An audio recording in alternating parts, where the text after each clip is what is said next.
चांद पर तो हमने फतेह कर ली, अब आ गई सूरज की बारी। आप सोचेंगे ये क्या कह रहे हैं, सूरज पर कोई कैसे फतेह कर सकता है या सूरज के आसपास कोई कैसे जा सकता है। सूरज जो हमसे 15 करोड़ किलोमीटर दूर है, उसकी रोशनी जिसे पहुंचने में 8 मिनट का वक्त लगता है, और धरती पर जिस दिन वो अपने रौद्र रूप में होता है हम जल जाते हैं। घरों में इसी 18-16 करना पड़ता है हाई कूलिंग पे, तब जाकर नॉर्मल होते हैं। उस सूरज की स्टडी कैसे? लेकिन वो जो असंभव को संभव करके दिखाए उसी को तो इसरो कहते हैं। इसरो ने जब साउथ पोल पर सॉफ्ट लैंडिंग की तो वो दुनिया का पहला देश बन गया जो चंद्रमा के साउथ पोल पर पहुंचा। फिलहाल हमारी स्टडी अगले 14 दिन वहां चलने वाली है। करोड़ों रुपए हमने वहां पर खर्च किए हैं, जो दुनिया के मुकाबले काफी किफायती हैं। लेकिन इसरो जिसने अपनी शुरुआत साइकिल और बैलगाड़ी से की थी, इसरो जिसको शुरुआत में लोगों ने मजाक उड़ाया, उसने अपने काम से दुनिया को जवाब दिया। चाहे वो मिशन मंगल की बात हो या इस बार चंद्रयान 3 की बात हो, हम लगातार दुनिया के सामने नए नए पैमाने रख रहे हैं और अब एक नया पैमाना रखने वाले हैं सूरज तक जाकर। हम जाएंगे सूरज के पास, 24 घंटे निगरानी रखेंगे और यह पता लगाएंगे कि सूरज की ताकत कितनी है ना? बहुत टफ। इसरो ने मन बना लिया, बहुत दिन दूर नहीं है। आदित्य L1 उस प्रोजेक्ट का नाम है, जिसे कहा जा रहा है कि सितंबर में लॉन्च किया जाएगा और फिर सूरज पर भी फतेह होगी हमारी। तो बड़े आसान शब्दों में आपको समझाते हैं कि सूरज तक हम क्यों जाने वाले हैं और सूरज तक जाने के पीछे की कहानी क्या है। तो जो प्रोजेक्ट है उसका नाम है आदित्य L1, और L1 जो है ये अपने आप में बहुत खास है। इस L1 की कहानी हम आपको थोड़ी देर में समझाते हैं, लेकिन उससे पहले मिशन की कहानी समझाते हैं। ये मिशन जो है इसका मुख्य उद्देश्य है सूरज की ताकत को पता लगाना कि कितनी ऊर्जा, कितनी ताकत इसके पास है, और इसके लिए 24 घंटे निगरानी करनी है। जिस जगह से हम निगरानी करेंगे उसे L1 कहते हैं, जो हम आपको बताएंगे। सितंबर में लॉन्च हो जाएगा और 378 करोड़ रुपए ही खर्च हो रहे हैं। अब ये भी अपने आप में दिलचस्प है, कितना बड़ा बड़ा प्रोजेक्ट जो है वो हमारे इसरो के जो वैज्ञानिक हैं वो कितने किफायती दाम में कर देते हैं, जो दुनिया के बाकी देश करते हैं तो इसमें हजारों करोड़ जाते हैं। सूरज की जो दूरी है वो धरती से तकरीबन 15 करोड़ किलोमीटर की दूरी है, और यह माना जाता है कि सूरज की रोशनी को धरती तक पहुंचने के लिए 8 मिनट का समय लग जाता है। लेकिन अब धरती से काफी दूर एक जगह है जहां पर आदित्य L1 को तैनात किया जाएगा, और जिस जगह तैनात किया जाएगा दरअसल वो L जगह है। वो ऐसी जगह है जहां धरती से 15 लाख किलोमीटर की दूरी पर है, और वहां पर हम पहुंचेंगे। और इस जगह को इसलिए चुना गया है क्योंकि इस जगह पर ग्रहण का प्रभाव नहीं पड़ता है, और इसका फायदा यह होगा कि 24 घंटे सूरज पर हम नजर रख सकते हैं, 24 घंटे उसको लेकर हम स्टडी कर सकते हैं। अब आप सभी जानते हैं कि जब हमारा चंद्रयान 3 जो है, जब वो चांद तक पहुंचा तो उसने धरती के 21 चक्कर लगाए। अंडे के आकार में वो चक्कर लगाए जाते हैं। 21 चक्कर धरती के लगाए थे, और तकरीबन 120 चक्कर चांद के लगाने के बाद चांद की सरजमी पर वो पहुंचा था। अब जिस 15 लाख किलोमीटर की दूरी पर जाकर 15 करोड़ वाली दूरी को हमें ऑब्जर्व करना है, वहां भी अंडे आकार में ही ये चक्कर लगाते हुए जाएगा।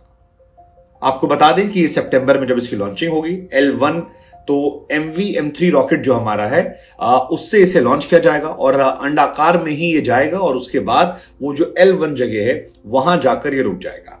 24 घंटे वहां निगरानी करनी है। कहा यह जा रहा है कि लॉन्च के 4 महीने बाद L1 पॉइंट के समीप होते हुए ये सूरज की स्टडी करना शुरू कर पाएगा। तो काफी समय जो है वो लगेगा, हालांकि इसमें दूरी जो है वो बहुत ज्यादा है, और इसकी स्टडी करने को लेकर भी तमाम तरह के हाईटेक इक्विपमेंट जो है लगाए गए हैं, जैसे VLC सूट, एस्पेक्स और बहुत सारी चीजें हैं, सोलेक्स, और कुल मिलाकर वो तमाम चीजें हैं जो आसान शब्दों में समझाएं, जो सूरज की तपती गर्मी को सह सकती हैं, उन्हें ऑब्जर्व कर सकती हैं, जिससे उन्हें नुकसान नहीं होगा। और ये तमाम जो इक्विपमेंट हैं ये उनको स्टडी कर सकती हैं, क्योंकि मुख्यतः हमें स्टडी करनी है एक तो सूर्य की ताकत को, दूसरा वहां से कुछ कण आते हैं जो हमारे इलेक्ट्रॉनिक डिवाइसेस को परेशान कर रहे हैं, उनके बारे में डिटेल्ड स्टडी। तो सूर्य के कोरोनल इजेक्शन की बात की जाएगी, क्यों हो रहा है, कैसे हो रहा है, क्या हो रहा है, और दूसरा वो जो कण धरती तक आते हैं उनको लेकर भी स्टडी जो है वो डीप तरीके से की जाएगी। हालांकि हम पहले नहीं है जिन्होंने सूरज तक ये मिशन भेजा है। सबसे पहले नासा की तरफ से इसकी शुरुआत हुई थी। नासा काफी ज्यादा आगे 1960 में उसने कर लिया था। 1974 में जर्मनी ने भी अपना नासा के साथ मिलकर एक प्रोजेक्ट चलाया था। इसके बाद 1994 में यूरोपियन स्पेस एजेंसी ने भी अपना एक मिशन जो है वो चांद तक भेजा था। तो सूरज तक भेजा था। सूरज तक कई ऐसे देश हैं जिन्होंने अपने मिशन चलाए हैं, लेकिन भारत इसमें अब अपनी शुरुआत करने वाला है। और भारत और बाकी लोगों के किफायती दामों को अगर आप देखेंगे तो जमीन आसमान का फर्क आता है।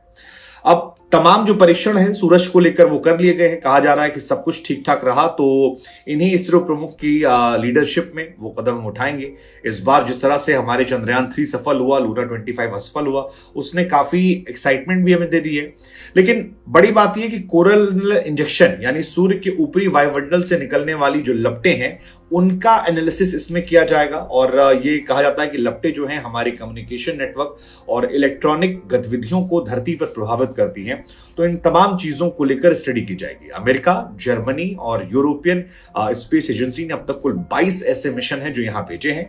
इसके बाद हम जाने वाले हैं, लेकिन नासा के बाद इसरो का दबदबा जो है वो यहां दिखने वाला है। हालांकि इसरो यहीं तक नहीं थमने वाला है। इसरो के और भी बहुत सारे प्रोजेक्ट, जैसे एक प्रोजेक्ट है निसार। निसार जो है वो नासा के साथ मिलकर हो रहा है, इसीलिए नासा और इसरो मिलाकर ये नाम दिया गया है निसार। सुनामी और भूकंप की सटीक जानकारी लगाने के लिए है। तकरीबन इसको माना जा रहा है कि 800 करोड़ के आसपास का खर्च जो है वो इसमें आने वाला है। एक और आने वाला है स्पेडिक्स, स्पेस में स्टेशन बनाने की शुरुआत होगी। वो भी अपने आप में एक बहुत इंपॉर्टेंट मिशन है और इसमें भी हम जा रहे हैं। गगनयान एक मिशन आने वाला है जिसमें बहुत पैसे हम खर्च कर रहे हैं, 10,000 करोड़ के आसपास, और अंतरिक्ष में इंसानों को हम भेजेंगे। फिर गगनयान 1 हमारा आने वाला है जो मानव रहित होने वाला है। गगनयान 2 जो है वो भी जाएगा, मानव रहित होगा। गगनयान 3 में एक बार फिर कहा जा रहा है कि हम मिशन जो है इंपॉर्टेंट कर रहे हैं और 2024 में ये लॉन्च होगा। हमारे इंसान जो हैं चालक दल के साथ वहां जाएंगे, रहेंगे, स्पेस की डीप स्टडी करेंगे। तो कुल मिलाकर ये तमाम वो मिशन हैं जो सफल हो जाते हैं तो फिर अमेरिका, चाइना और सोवियत यूनियन के बाद हम चौथे देश बन जाएंगे जो इंसानों को वहां भेजने वाले हैं। और मुझे लगता है कि ये तमाम जानकारियां जो हम आपको दे रहे हैं ये बहुत इंपॉर्टेंट है। अमेरिका ने 1961 में किया था, रूस ने 1961 में किया था, चीन ने 2003 में किया था और हम शायद 2023 में करेंगे। लेकिन सिर्फ दुनिया में 4 देश ऐसे हैं जो अंतरिक्ष में इंसानों को इस तरह से भेजकर और स्टडी कर पा रहे हैं गगनयान में। तो ये अपने आप में बहुत महत्वपूर्ण रहने वाली है। इसलिए इसरो पर गर्व कीजिए, प्रार्थना कीजिए और उनकी खबरों के लिए आप जुड़े रहिए।